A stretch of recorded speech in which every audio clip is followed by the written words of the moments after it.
So I'm going to cover the BBC article by Jonathan Head, Southeast Asia correspondent to the BBC, titled "I Don't Dare Go Back." BBC visits Cambodian villages caught in the Thai border conflict. From the very start, it starts controversially. I don't dare go back. You'd imagine he would explain why in the article, but no, he says I don't dare go back and does not go on to explain that statement whatsoever in the entire article. Not much to say about the start of the article other than the very, very start. Rolls of razor wire run through the middle of the village Cambodia calls Chok Che. Why word it like that? The middle of the village Cambodia calls Chok Che. Would he report on the city that England calls London, or the city that Thailand called Bangkok? No, he wouldn't. He'd just say London or Bangkok. Why the middle of the village that Cambodia calls Chok Che?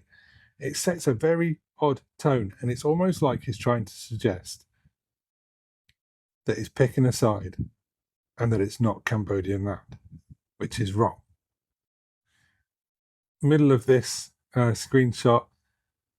Since then, a fragile ceasefire is held, although a war of words fueled by nationalist sentiments on social media has kept both sides on edge. That's not true. Provocation from the Thai military has kept both sides on edge. Approaching the border and taking Cambodian land against the terms of the ceasefire has kept both sides on edge. Social media has reacted only to actions from Thailand, and the Thai nationalists have supported it. No mention anywhere in the article of social media influencers driving 14 trucks full of sewage, threatening to spray raw sewage all over Cambodian civilians. No mention of it. Here he covers the economic impact that the war has had, but only on Cambodia. Billions of dollars in annual trade is slow to a trickle. Hundreds of thousands of Cambodian workers have left Thailand, and Thai tourists have stopped going the other way. I'm sure Cambodian tourists have stopped going to Thailand too. The brand new Chinese-built airport terminal at Siem Reap, gateway to the famed temple complex of Angkor Wat, is deserted. It's never been very busy. Let's be fair. Most people travel into Phnom Penh and visit many other places in Cambodia. Angkor Wat, Battambang, Kep, Kampot, Mondulkiri, Kirirom, all these different places that you can visit in Cambodia. Koh Rong Som Luang. So they come into Phnom Penh and they visit all these areas and travel to Siem Reap by road.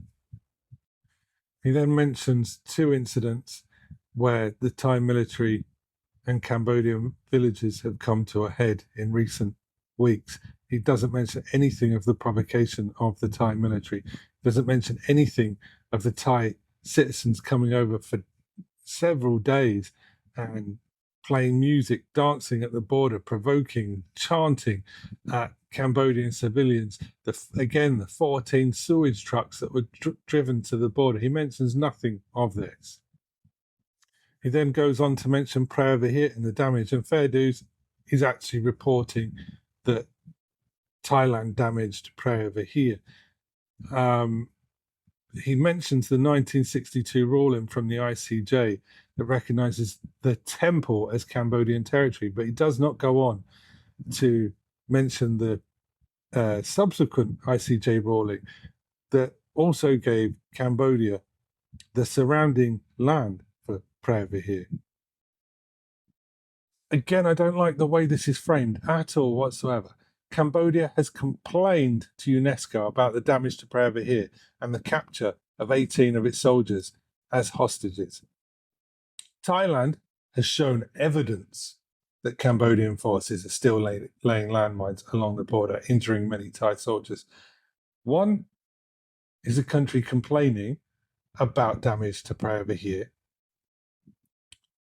which has just shown evidence of and describes 18 of its soldiers captured, which Thailand admits they captured.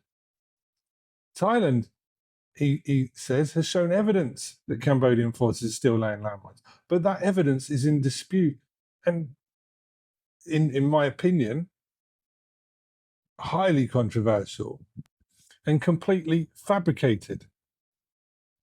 And then independent research by Australian Strategic Policy Institute shows a pattern of military reinforcement along the border many months before the full-scale fighting broke out in July, most of it by Cambodian forces. But he doesn't frame it in the right way again. Cambodia knew the aggression was coming. They were getting ready to defend themselves, and they were right to. He then talks about the phone call between Samdak Hun Sen and Patongtarn Shinawatra, in which she appeared to offer him concessions and criticise their own military. Talks of the embarrassment that she received from this, and how Thailand describes this as the first time that the leader of an ASEAN country has intervened to cause a political crisis in a neighbouring country, saying that Samdak threw flames on the conflict, making it much harder for any Thai government now to adopt a conciliatory position at the border. It's hard to know why a cunning and experienced politician like Hun Sen chose to destroy his old friendship with the Shinawatra family and escalate the border tension. This is inflammatory because there's no proof that Samdak released the phone call. It wasn't Samdak that leaked the phone call. And he focuses so much of this article on that, almost like he's trying to point the finger. And he's pointing it in the wrong direction. If they didn't like the contents of the phone call, the contents of the phone call should not have happened. She should not have said what she said if it was that inflammatory and that damaging to her position. She should have known better than to say the things that she said. That's where the finger needs to be pointed. Not at Samdak or even the Cambodian government. Whoever did leak the original first portion of the call shouldn't be pointing the finger at them either. And Samdak released the rest of the call because it was in the public interest. It's not a big deal. If she didn't like the content, she shouldn't have said the words. End of. This really gets to me. Over on the Thai side, where conditions in the shelter are a lot better, all the displaced went home within days of the ceasefire. Where conditions in the shelter were a lot better, and they went back within days. Of course, if they're only there for days, they are going to be better. And secondly, ask yourself why they're only there for days compared to Cambodians who have been there for months. The reason they've been there for months is because we don't know when Thailand are going to attack next. There's unexploded munitions all over the area where they live, so they can't go back safely yet. Thai displaced people could go back because there hadn't been lots of bombs in the area. They could go back because they knew Cambodia wasn't going to fire in that area again. We didn't have that security that Thailand had to return their civilians back home. But the flood of disinformation over the conflict in Cambodia, which has warned without evidence of imminent Thai attacks and of use of poison gas, has created a climate of fear, which is also stopping people from returning to their homes. I take a lot of issue with this statement as well. The provocations that were consistently happening at the border immediately after the ceasefire, playing gunfire through loudspeakers, trying to convince the Cambodian military to return fire, which they didn't.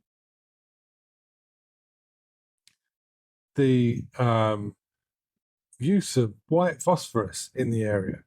There have been white phosphorus shells found on Cambodian land, unexploded. He doesn't report on that. And using white phosphorus is a war crime. and he doesn't report on it. It angers me. He does go on to speak about Cambodia needs peace and how that's the resounding message he got from Cambodia. But then he goes on. But for that to happen, both civilian and military in both countries need to tone down the uncompromising nationalist rhetoric which now characterizes their dispute. I'll admit, the civilian rhetoric is nationalist here, as is it in Thailand. So is the government in Thailand and the military in Thailand. I would not describe anything that's come out of the Cambodian government or military as nationalist. All they've been doing is asking for peace, asking for intervention, asking for UN help, asking for GBC meetings, asking for peace talks. Nothing nationalist coming from the Cambodian government.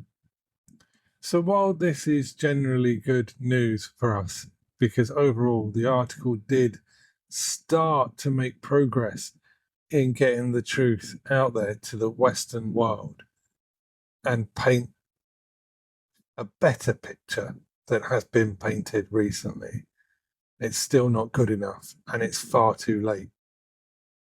But again, he titles the article, "I Don't Dare Go Back," and does not explain anywhere within the article why he said that. And he set the tone of the entire article with the title. That's what titles are for. So I'd love for him to explain why he doesn't dare go back. Akuncharang, Kyom Sarang, Cambodia now.